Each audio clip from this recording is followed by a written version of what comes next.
Hello and welcome to the July 2021 Pre-Hospital Care Research Forum Education Research Journal Club podcast. The Pre-Hospital Care Research Forum is dedicated to the promotion, education, and dissemination of pre-hospital research. We believe that it is the responsibility of emergency medical professionals worldwide to build a body of evidence to examine pre-hospital emergency care. The PCRF promotes research literacy to advance the science of EMS educational research. Here with the PCRF Journal Club, we take a closer look at some of the latest research happening in medical education.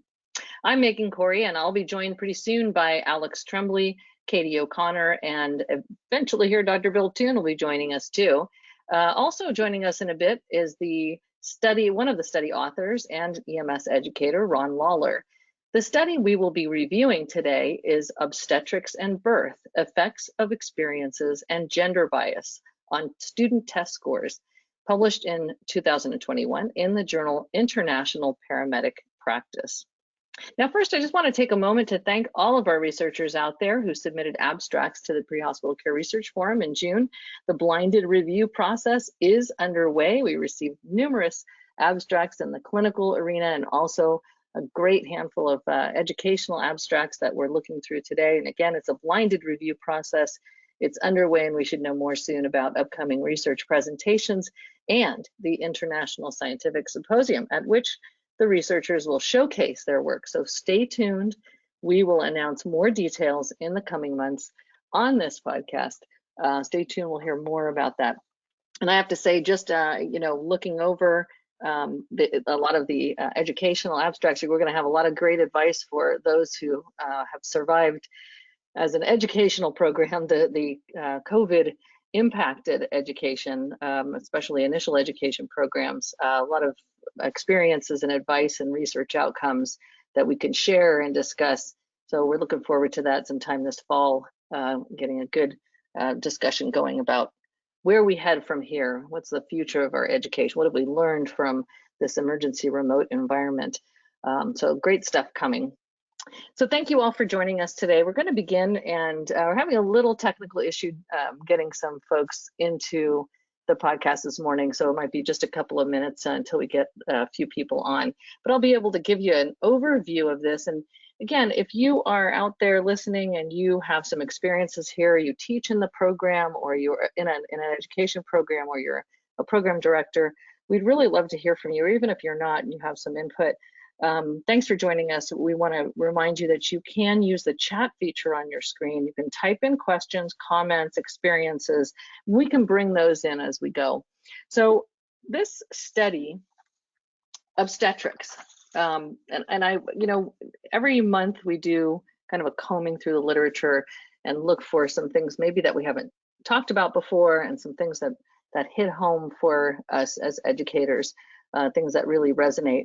And this area resonated, number one, because we really don't talk a whole lot about obstetrics in our practice, and we don't talk about it a lot in education programs or on our podcast, frankly. So obstetrics and neonatal care, we know, are required subject areas, topics, content at all levels of EMS initial training. And paramedic programs are accredited by the Committee on Accreditation of Educational Programs from the EMS profession, or COAMPS. And we have a minimum competency matrix. So I might be preaching to the choir here. There might be a bunch of you out there who know this, but those of you who don't, maybe we have an international audience sometimes. We have a minimum competency matrix, which used to be called Appendix G, which is exactly like it sounds. There are minimum numbers of competencies that we follow. And in different skill areas, different patient contacts that we go by, and we usually, as a program, will review that with our local advisory board, our employers and others, look at outcomes and then adjust those based upon need in our particular region. Well, we do know that in the minimum competency matrix, there are a particular number of minimum patient contacts that we need to have for OB and neonatal care. For example, normal and abnormal delivery situations are individually separate skills that are found in our requirements and our lab skills. So, but these requirements, the minimum competency matrix covers lab, which is simulation, clinical in the hospital, and then also patient contacts in the field. So the live patient setting would be the clinical hospital and the field. And then the lab would be, rote skills, but really simulation-based learning. So we have these minimum requirements, but we don't really know a whole lot about what's going on across all of these programs. And we also know that finding opportunities to get live patient contact is extremely challenging, and especially in the hospital setting, but also in the field because they aren't very frequent. So this is an infrequent skill and a high, I wouldn't say necessarily high acuity, because sometimes it isn't. If it's a normal delivery, it may not be high acuity, but it's high impact for sure. So you got to know what you're doing when this, baby's delivered, and whether it's normal or abnormal presentation. So there's a lot of emphasis on being able to build that competency in the lab, in the clinical setting, and in the field, or on live patient contacts at some point. But finding these opportunities are extremely difficult. So we know it's important, and we know it's difficult to find these opportunities. Now, let's switch gears here a second, and I know when Ron comes on, he can help us understand some of the previous research too, and this paper does too. So I encourage you to read the background on this paper. But previous research using this exact data set, and this is the Fizzdapp data set, which we'll talk about in a little bit, it shows an association. Previous research has shown an association between an increase in performance on critical thinking types of exams, like the readiness exams, and even critical thinking type questions on those exams, as associated with or correlated with the numbers of patient contacts. So, and a little bit in lab, and we'll talk about that a little bit later too, simulated patient contacts. So, but little is known about the OB population in particular, and OB patients, and its association, the numbers of skills and simulation and in the live setting versus the performance on the obstetrics questions on the high stakes exam. So this is the gap that these researchers were attempting to fill. Their primary purpose is to examine if higher numbers of student experiences will correlate with higher test scores. In the OB section of the Fizzdapp Paramedic Readiness Exam, they're called the PRE, the Paramedic Readiness Exam 3, version 3, and the Paramedic Readiness Exam version 4, PRE 4. Now, they also had a secondary outcome, and that was to evaluate if gender bias exists in experience in general or by setting. And the reason they bring this in is because we've seen this in previous research in other areas of medicine. So we've seen gender bias and potential impact on scores in the medical community and in medicine. So are we seeing this in this data set? Was it another look at this to see if we've seen any gender bias in terms of experience or by setting.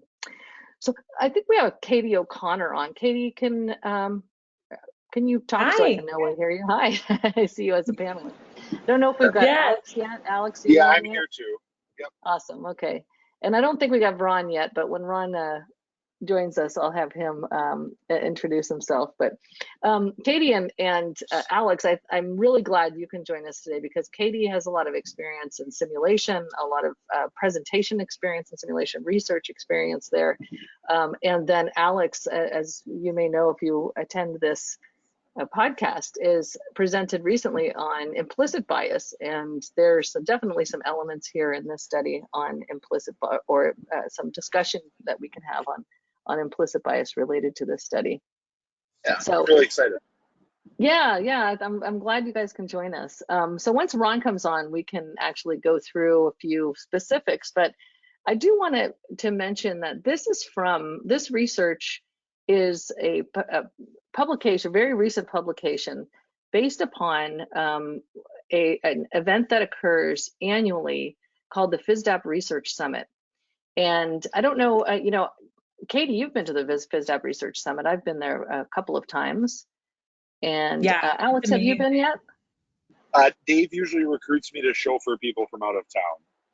Yes, that's right. You're local, so you get to show us those little hamster tubes, whatever you call that thing, where you can walk between buildings all Yeah. across the city in the frozen tundra. It usually occurs in the frozen tundra in sometime in January or February, and it's an application process, submitting a research question, and essentially we are looking into research, or we're applying a research question to this database. And I'm pretty sure most of the people that listen to this are familiar with what Fizzdapp is, but this is those who may not be, this is an education programs will use a tracking system, scheduling, tracking, testing program.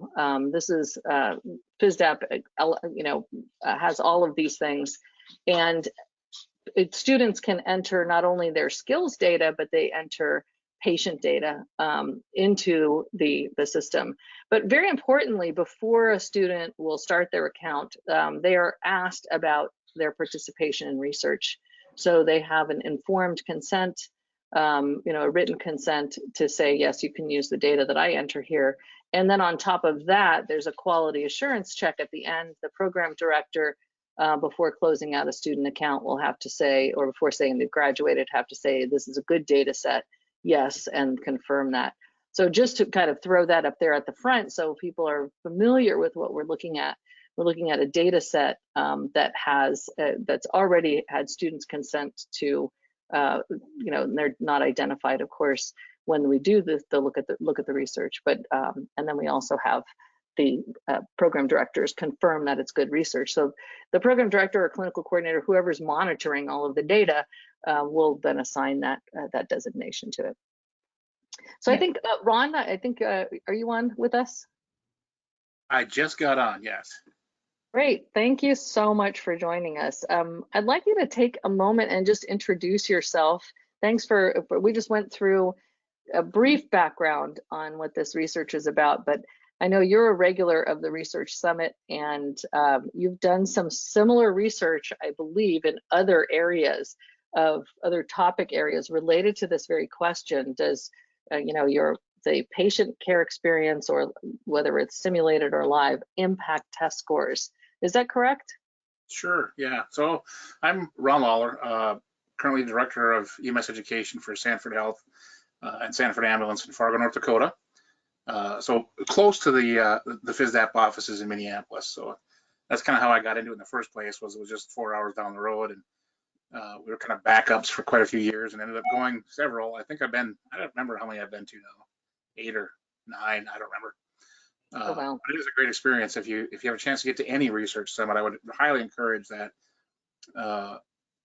The excitement around research is palpable, which seems weird for those of us that are kind of research nerds, but when you go to these kind of events where people are there voluntarily, whether it's through Fizzdapp or some other entity that's putting on a research summit, people want to be there. They want to learn, they want to do it, and it kind of leaves you feeling, you kind of leave feeling energized about research to begin with. And you can answer some really interesting questions. So in this instance, you kind of mentioned that, what does the student experience impact their test scores? Is kind of how we were using that database, was to look at where we send our students impact their test scores. And we can go through a long thing about how we use test scores kind of as an analog for their future performance or confidence, or all kinds of different metrics that you could say that test scores can stand in for. But we've kind of looked at it over the years in several different ways on several different topics. And I think the first one that I did that I liked was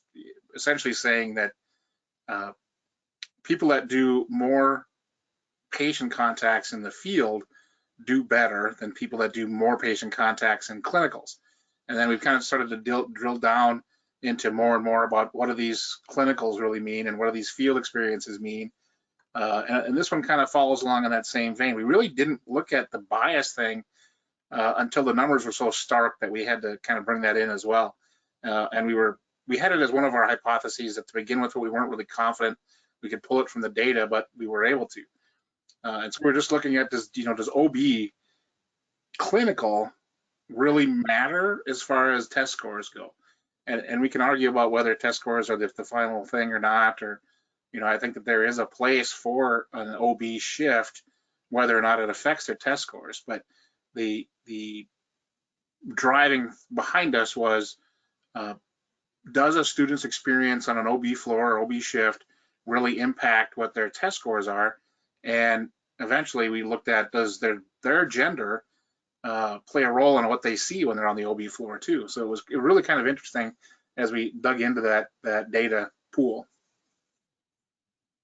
Yeah, thanks for that. I'm so glad you asked a few questions in there about test scores, and I know that's typically something that you know, an instructor might ask is, well, this is just a test score, this isn't an actual, you know, performance outcome, and which is why we have clinical experiences, and I'm going to add simulation experiences, because those are becoming extremely important for so many reasons. Number one, because these are, and you know, this paper is so good in so many ways, Ron. I just want to congratulate you all first, you and I think Glen Keating and Amy Marsh and all of the folks that are listed on the as authors here.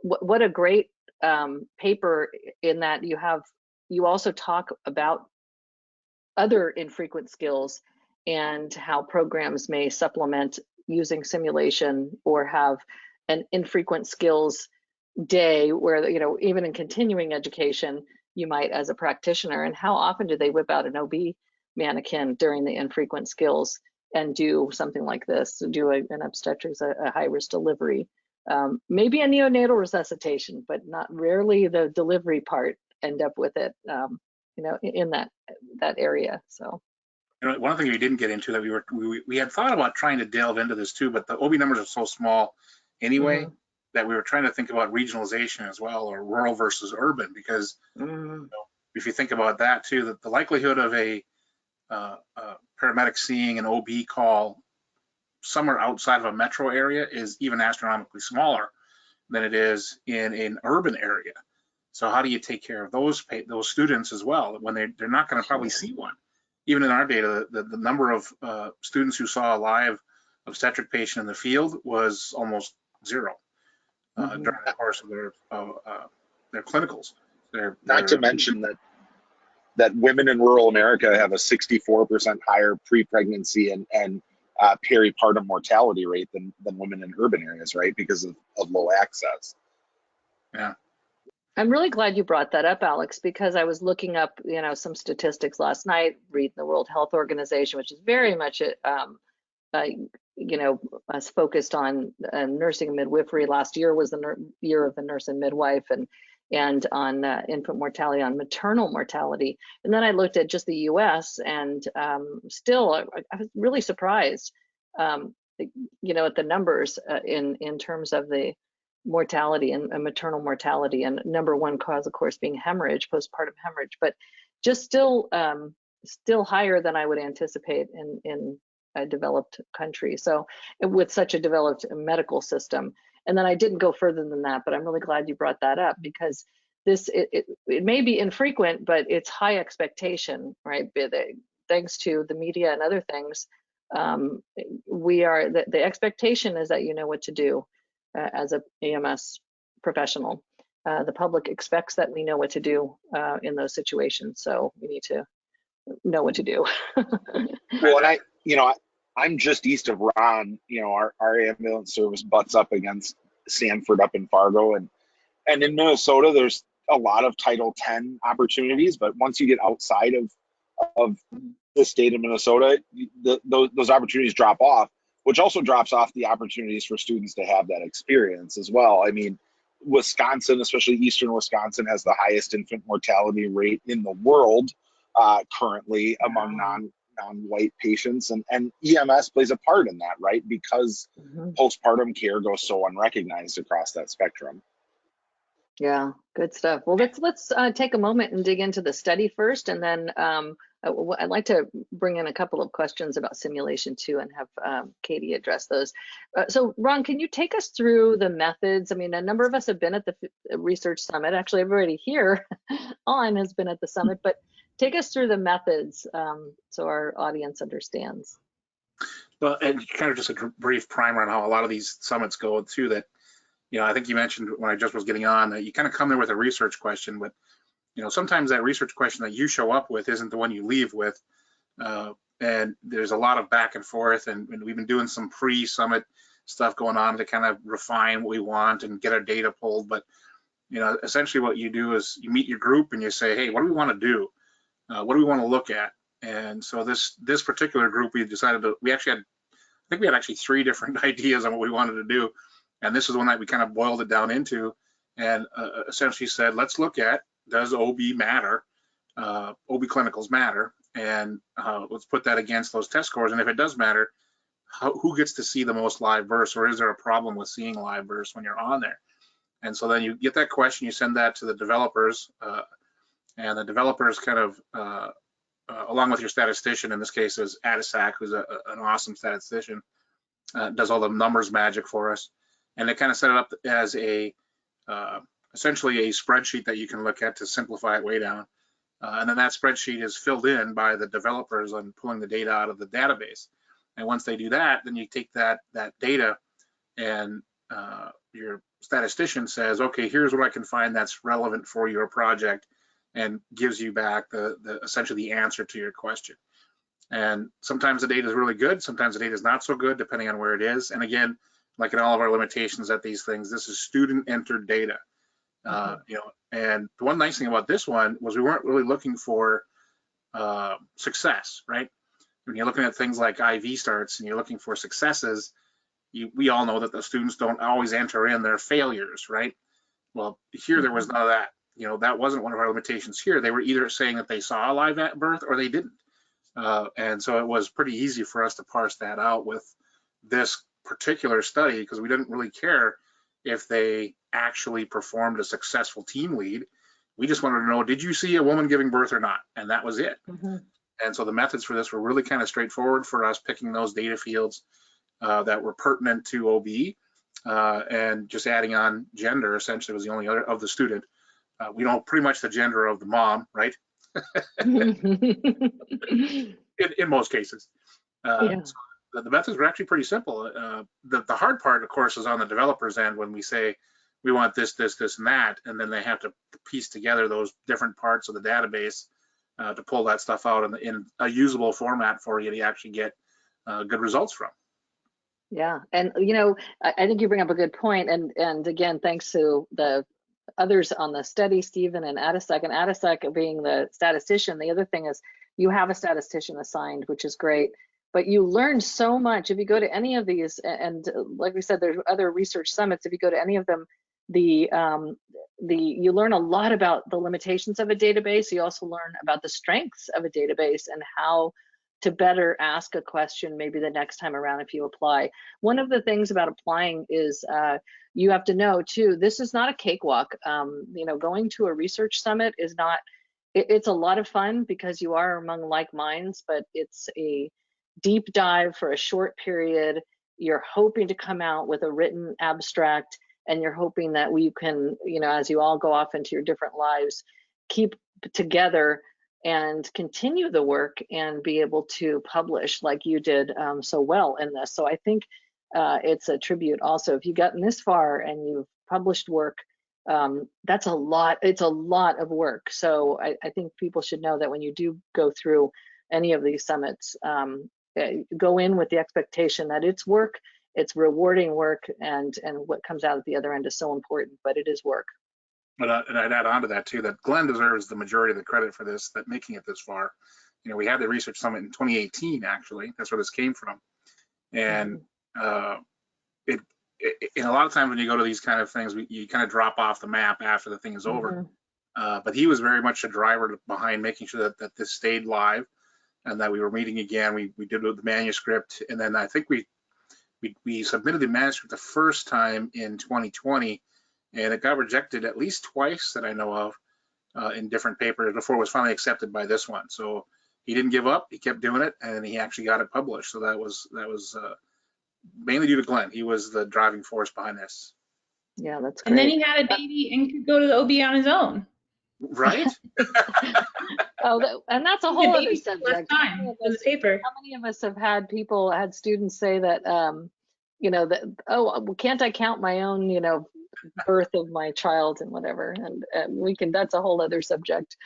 No, the answer is no, you can't count that. Different. At least here we don't. Okay, so let's go into your results then. So you asked these questions of the database, and you had 12,000 paramedic students identified, and you grouped them first by who took the PRE3 and who took the PRE4. So you had two groups there, and then you had the two subgroups within those, male and female. So those were going to be your groups that you were going to look at to begin with. Yeah, and that added complexity for our developers right away, because there was, over the span of time that we chose, there was those two exams that we had to look at, and so then they had to massage that database a little bit to get that out of there, which is one of the limitations for that database too, is that the exams, I don't know what the right word is, mutate over time. Mm-hmm. They change. And so we've had the blue exam, we've had these PREs 1, 2, 3, 4. We've had different kind of exams, so having to match that data up successfully is a little bit of a challenge too. But Sure. in this case, we only had the two exams, which was good. So yeah, we wanted to look at both the exams, and we wanted to look at both comparatively to the males and the females and see what we came up with.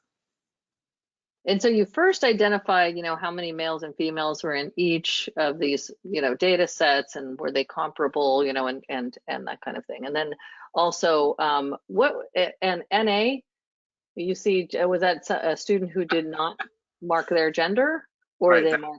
One issue is that the database doesn't require it for the students. Yeah. It requires it for the patients, yeah, not the students. Yeah. Okay.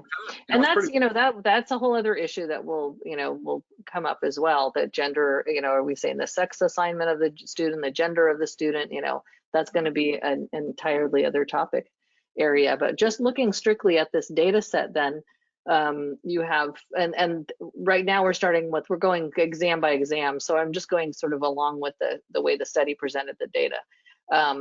So first thing we have is your births or labor seen by sex and area for the PRE3. And what I put here is the table, and then as it's compared to all of the different experiences, whether it was in the clinical, in the lab, or in the field. So we're seeing kind of totals here. So what is it that we can glean from this table? Not a whole lot, actually. It doesn't really seem like obstetric experience really translates into test score. Mm-hmm. And that was kind of what we came up with at the end of this, is that the number of times that you see one doesn't really translate to test score. And I think we can make a lot of inferences here about that, but the main one would be that if you look at the table, we're seeing a total of less, or of 4, really. Mm-hmm. OBs. Well, is that really even enough for us to know what we're doing or know what we're seeing live, right? And so I think that's part of the issue here is we talk about it OB in class lots more than they actually see it in any of the environments, right? I mean, in lab, we've only got 0.2. Yeah, yeah, and that's an issue. That's one of the other. This is where Katie comes in. So Katie, wouldn't you think there is something in our accredited programs that does say we have to have a policy that says, if, what are we going to do if we don't meet the minimums? If we don't meet a minimum of something, then what are we going to, how many live, how many simulations to live contacts are we going to do? And in this data set, and I realize this is pre-appendix G too, now that or pre, minimum competency matrix. So that just dawned on me right now, because that's 2019 was when it was starting to be required, and this is 2018, I believe, or right. 20. What's the years for this again? It was the 2018. I don't remember the years off the top of my head. Actually, I'd have to. Yeah. Well, if it was 2018 summit, it would have been before then, and certainly before the student minimum competency matrix was outlined. 99 through 2018 is the years included.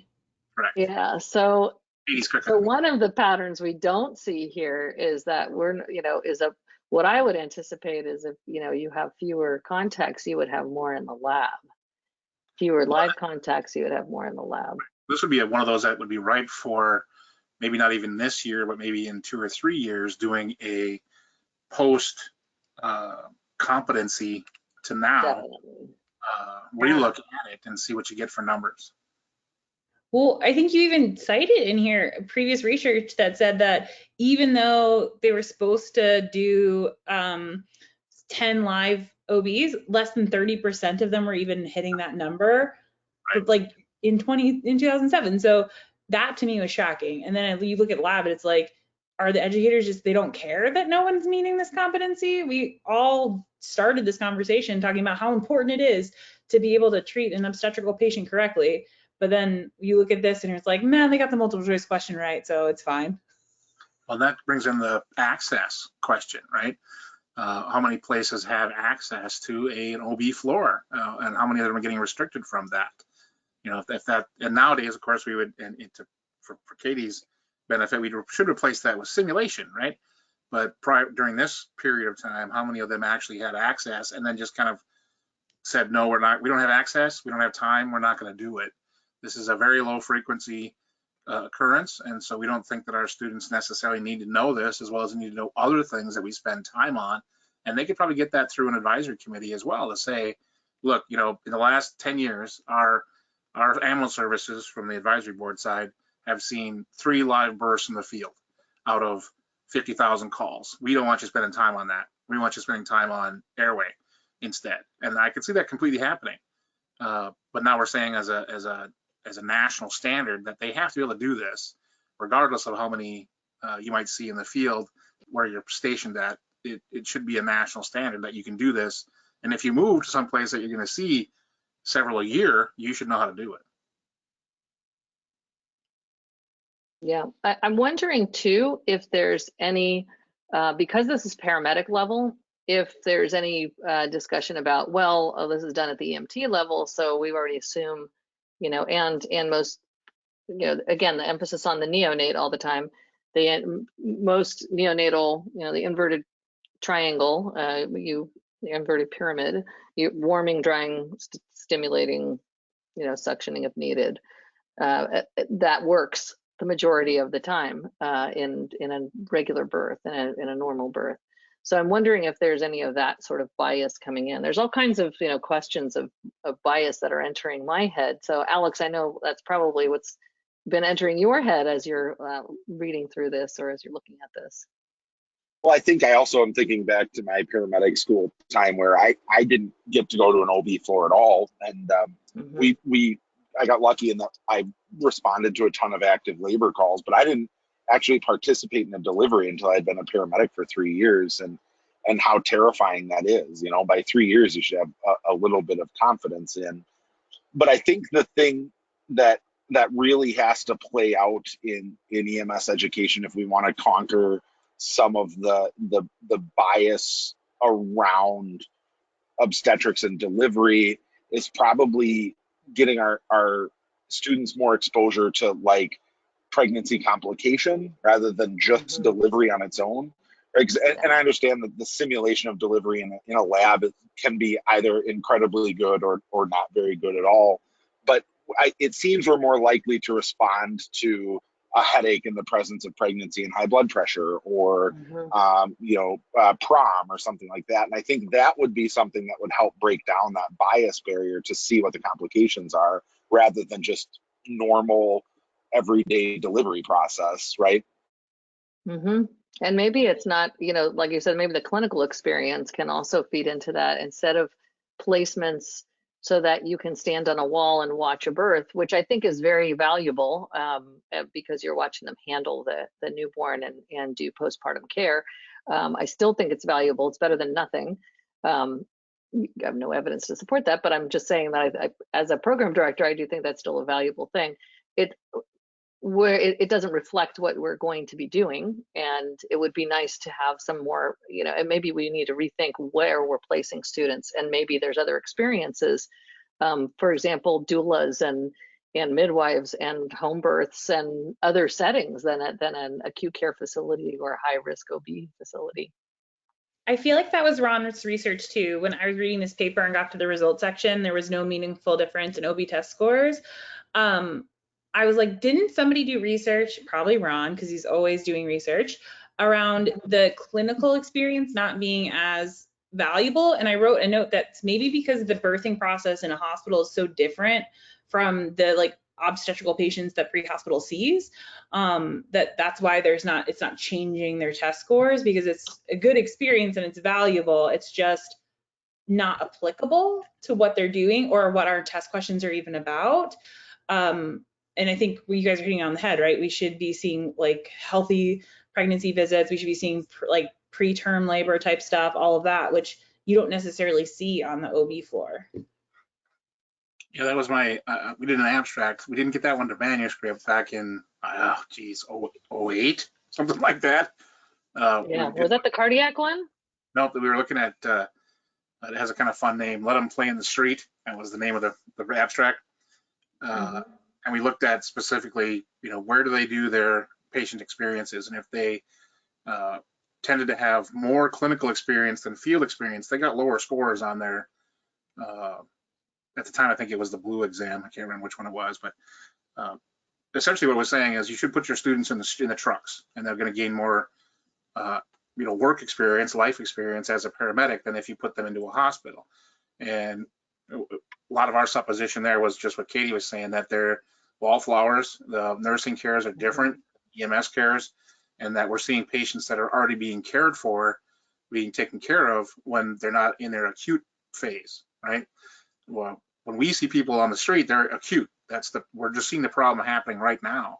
Whereas at the nursing stage, things are a little lower, I don't want to say lower acuity, but less immediate stress, right? The paramedic sees the patient when they're currently in major distress. By the time we get to the clinical side, they're in the ICU, they've been taken care of for 3-4 days. They're no longer in that acute, right now onset type issue. And we think that was a lot of what was going into that. And I do agree that there's value in going to the hospital, but again, we have a short period of time, right? We all know that the students spend a ton of time in these clinicals, and we have to decide which ones make the most bang for their buck, for their time. And that was kind of what we came up with at that prior research too, was, we're not saying don't go to the hospital. We were saying make sure that what you're doing in the hospital has impact on them, both on their test scores and on their practice. And I think that's the hard part about doing this kind of research out of any of these databases is how does the test score relate to practice, right? And kind of the portfolio program is around that same question. Yeah, we want these people to pass the national registry at the end of the day, but we really want them to do good patient care. So how do we make them good providers? And this I think this research points to that same issue, is if you only require them to go to a live OB for one shift, and then that's all they see, but they're seeing it from the nursing perspective or the medicine perspective, maybe simulation's a better way to go, because you're going to do it from the paramedic perspective. And I think that's the research I'd like to see in maybe 5 years, when simulation's been mature enough and has been pervasive enough that we can actually start doing some really good research on it. And I know there's good research now, but it's very small groups, and it hasn't been around for long enough. I don't think anyway. But I think that's something that we need to move towards, rather than, hey, I need you to do 10 live births, but they all have to be in the OB. Well, first you have to have access. You got to be there in days when you're having kids. And are you really gaining what you need to know in the field? Yeah, I think there's value there to see it in a controlled environment, but how do you do it in an uncontrolled environment? Yeah, and a cold environment. Clearly you don't, when the baby's delivered, the baby's placed under a warm lamp, and it's in a warm environment already, and the odds are it's not going to be warm. It doesn't have to be, even if the ambient temperature is warm, it's still not warm enough for a delivery, much of the time. So again, that's one of the, and that kind of leads to connecting the practice to the initial education. And it kind of gets to what's going on right now at the National Registry, which is taking the practice analysis and going backwards and saying, okay, now this is what the practice is like, and this is what we should be training on, which may miss something. It may miss what what should the practice be as well, but at least it's based on some data. It would be great to get outcomes data like Alex was talking about earlier, though, and where are some of the problems in obstetrics and neonatal care, maternal and newborn care, when that could be benefited by a good pre-hospital system. You know, how many patients are taken in by Uber and cab and private vehicle? I mean, in general, but let's go with OB in particular, that may have, you know, had some benefit with some basic pre-hospital care prior to arrival. You know, do we have that information? Because that won't show up. It will see only what actually is, right? What's already been in pre-hospital. So is Bill Toon, are you unmuted?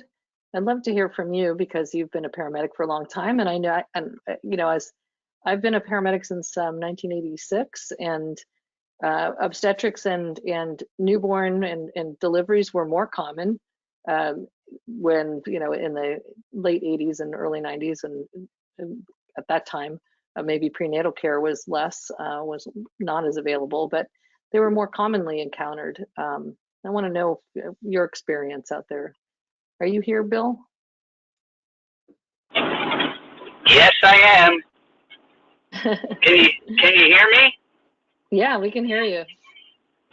So I have of course, opinions related to this topic, which should not be of any surprise to you. So I put in the question things when I was waiting to get unmuted. I was a practicing EMS provider for 12 or 15 years before I had my first field birth. And we had, then within the next 2 years, I had 4, and then none since then. But I also know, at least when I was in the Northeast, in the New York City metropolitan area, particularly in New York City, there the births in New York City are a BLS response. So there were EMTs in New York City that had delivered in their career 40, 50, 60 kids in the field. And I don't think you would be surprised that in larger urban areas where there is not necessarily universal access to prenatal care, that there's probably an increased amount of field deliveries that take place. And then as you get into different communities where there is a higher level of prenatal care, I'm sure the number of field deliveries that goes down would be that kind of experience. But I believe there's great value. We found great value when I was running my paramedic program in deliveries. But the way we had to do it is I had to hire. So what I did is I hired obstetric nurses on their days off to come in and be one-on-one preceptors with the students. And they were able to take the load off the regular staff. Well, first of all, we had a busy delivery. You know, the hospital we worked with a single hospital for 90% of our clinicals, and they had a very busy OBGYN department. And when I brought these nurses in to be these one-on-one preceptors, the students had great experience regardless of their gender of the student, because there was someone there whose sole job it was to make sure this person had a good experience. And so they were there helping dry the infant after the delivery. They were there doing fundal massage, you know, because there was someone there to supervise them, show them how to do that, and then continue to supervise them as they do something. And it took the burden off the regular staff that had the responsibility, you know, to do their job. And so I do think your kind of model that you use can prevent your students from being wallflowers and stuff. But we had great experience doing that. The other thing that we also, because what I did is I hired a lot of nurses to come in, you know, that I paid them their time and a half salary to be one-on-one preceptors for my students in the hospital. And they were able to take patients, you know, so if an obstetric patient came in by the ambulance, the ED would page the obstetric nurse and paramedic, and they would come down and be involved in the care right from the beginning up until it went up to the obstetric unit, and then take care of it from there on. So it gave us a lot of flexibility, but it makes a difference depending on, we were a hospital-based paramedic training program, and it made a huge difference in what the clinical experience was like. And then we made it a point to make sure our students did very busy field internship time. And our field internship time was more hours than our hospital time. So I agree with you. The best place is in the field.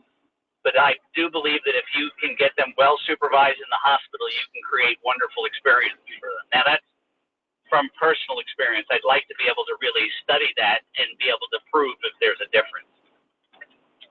Yeah, and what is the outcome measure, and then what are the things that we want them to glean from the hospital, since the care is, the concerns and the details are so different. I think, yeah, that's very true. Yeah, but it was amazing when I was able to get the nurses involved in the training. They wanted to be more involved in understanding EMS. Mm-hmm. Yeah. And it really did. It helped a great deal in their educational process. I think having people that were advocates for them, but also wanted to understand what are the challenges and stuff that they faced in the field and stuff. But I think you would be very hard pressed though to create a field obstetrical rotation type thing, because you just can't predict that. I was wondering, I wonder if we looked at a big database like ESO or Image Trend or one of those companies, just to see, based on their volume, what type of obstetrical calls they run into, and then what are complications they do, a straight normal birth versus a breech versus any presenting part type thing. It'd be very interesting to know what the level of, complications that they see, an abrupt show or a previa.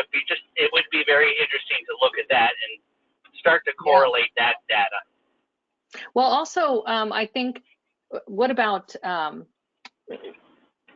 the major PR problem that we have?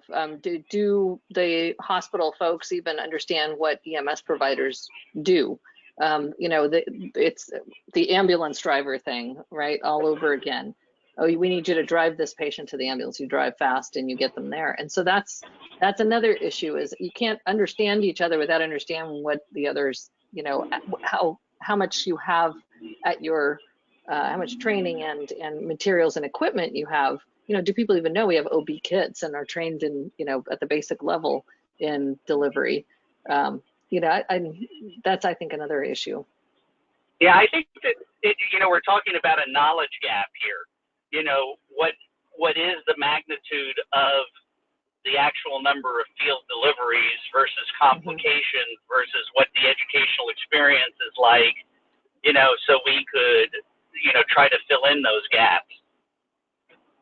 Yeah, but I think to Alex and Ron's point earlier too, I think it was and Katie, if it was needle crike or or something severe airway, no matter how infrequent, it was more likely to rise up to your infrequent skills training in continuing education than a delivery, even though you probably have just as few.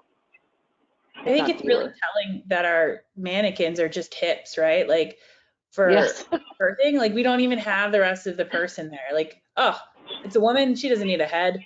But like all of our CPR mannequins are full-bodied men. It's just super problematic.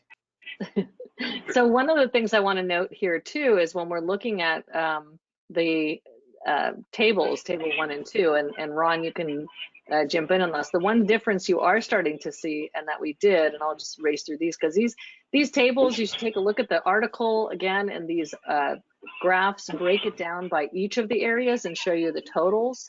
But then there is the score by the sex of the student, which we saw, no difference when you're looking at the difference in the different exams. But we did see, when you look back at those tables, the difference in the experience, the numbers of experiences in the clinical setting between the male and female students. And again, this was just a straightforward measure. So these, what I'm putting up right now, for those of you who can see the screen, are one of the things I really like about this article in this journal is they allow you two things. One is an area of key points at the end. Not every journal does this.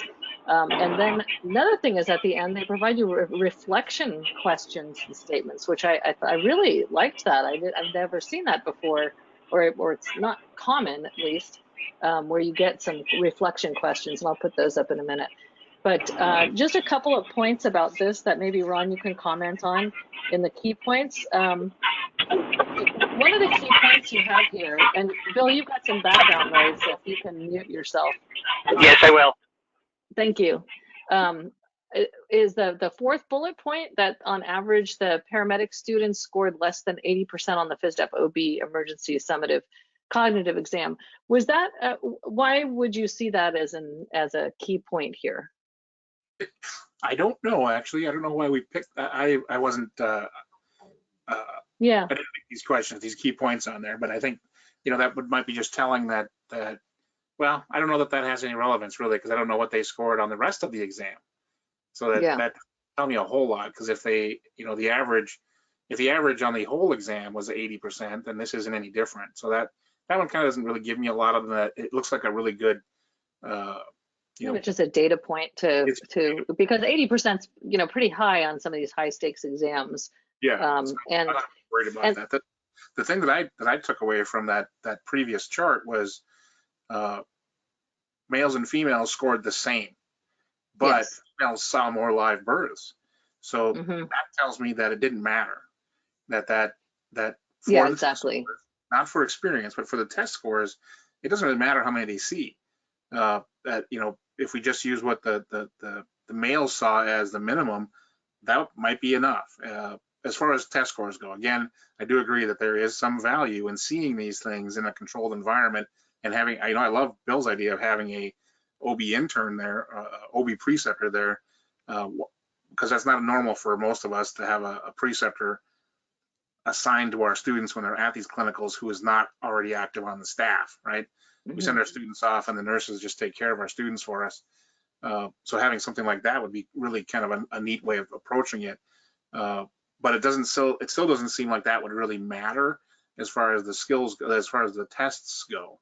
And I think that was one of the things that we pulled out of here is, moms don't want men watching them give birth, but at the end of the day, did it really matter for our students? And really this research says not really a whole lot. Yeah, and you know, I'm gonna push back a little bit on the moms not wanting, because one of the, and this is not scientific at all, it's just a program director saying that I've had this experience. So those of you out there may have had a similar one, but I've had the OB experience where the male student goes in, and the way that the mom is prepped is a nurse leans in and says, we have a paramedic student, you don't have to have him in here, he's a man, you know, and that's how they're prepped. Whereas when the female student comes in, they're, okay, we have a student here who's going to be standing here in the back, is that okay? You know, the whole delivery of it is entirely different. And that was reported back to me from one of our sites, not another site. Another site was completely different, and so we've had, you know, a shift, but one of the sites definitely we had an issue with our male students.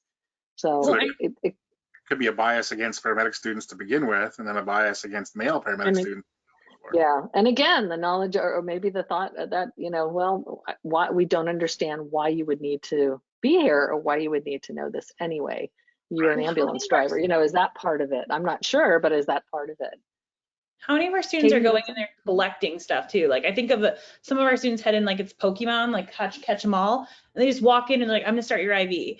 I'm gonna go in there, I'm gonna deliver your baby. And they don't actually, like before the woman's legs are spread and there's a person coming out of her, have they introduced themselves? Like where were they during the laboring process? Right. That might and that gets to what Bill is talking about. What is the process? You know, get into the details. What is the process of the clinical, and whether it's OB or any other, what you know, what kind of experience are we guiding the student through, rather than go here and get these numbers and fill out this table.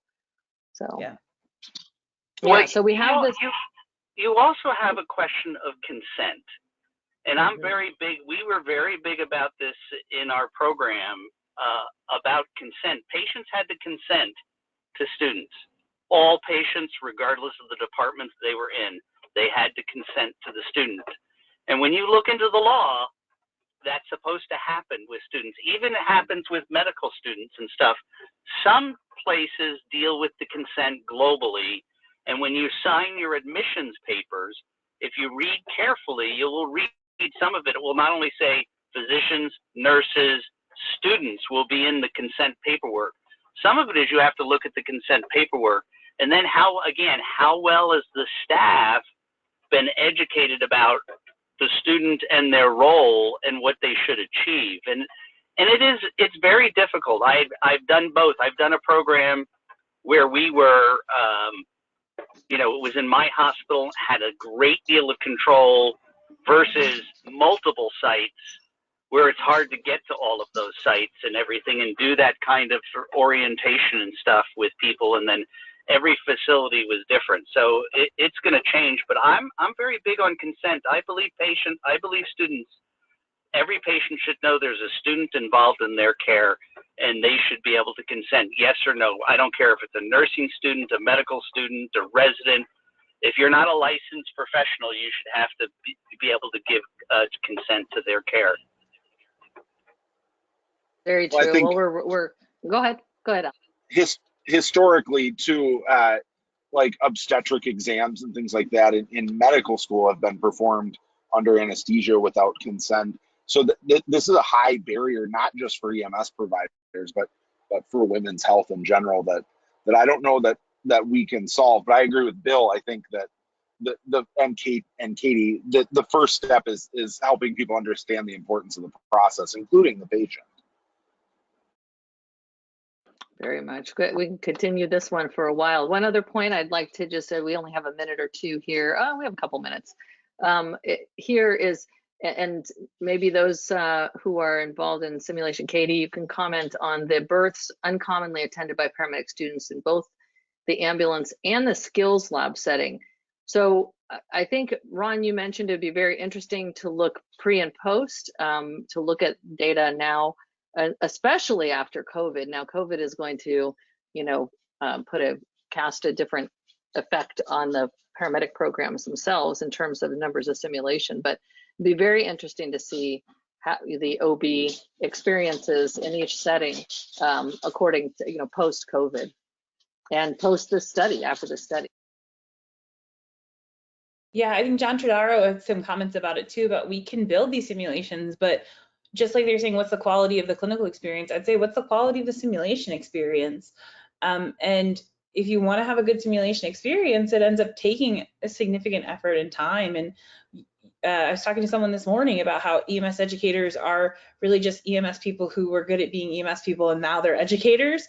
We don't have a lot of training in simulation. We don't have a lot of training in education. We're putting people in these scenarios thinking that we can replicate the real world and make it equivalent, but how much of it is, I remember that one time that I helped to deliver a baby on the ambulance 15 years ago. Let me use that as the case.